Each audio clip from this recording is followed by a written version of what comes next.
আমরা ইতিমধ্যে আমার মন্ত্রণালয়ের মধ্যে পড়ে এটা, আমরা ইতিমধ্যে ডিসি সাহেবরা ইউনো সাহেবরা আমাদেরকে সব সাহায্য করতেছেন। আমরা ইতিমধ্যে আমাদের একটা প্রজেক্ট নেওয়ার চেষ্টা করছি যাতে করে এই রাস্তাঘাটগুলো আমরা সচল করতে পারি। আপনার সহযোগিতা না করলে হবে না। সহযোগিতা কি? ধৈর্য ধরতে হবে, সময় দিতে হবে, রাতারাতি সরকার হয়ে যাবে না, তাই না? আর শৃঙ্খলা বলতে হবে। আমাদের সামনে কিন্তু খুব ভালো সময় না হয়, একটু কঠিন সময়। এই যুদ্ধটা আমাদের খুব ক্ষতি করতেছে।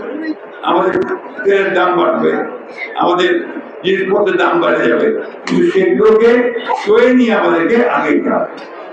আমাদের কৃষকদের অনেক সমস্যা বললাম আগে, এই জন্য আমরা ওইটা সমাধান করার লক্ষ্যে কত করতে পারি।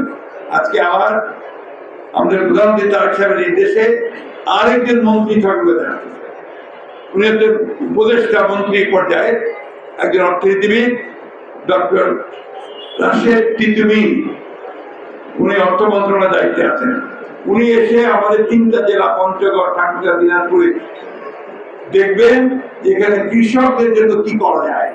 অর্থাৎ আপনারা যে ফসল উৎপাদন করেন, এই ফসল উৎপাদনকে ভালো বাজার দিয়ে দাম কি করে পাওয়া যায়, এই এলাকাকে কলকারখানা কিভাবে বাড়ানো যায়, কৃষিভিত্তিক শিল্পগুলো কিভাবে বাড়ানো যায়, এগুলো দেখার জন্য আজকে নিয়ে আসছে।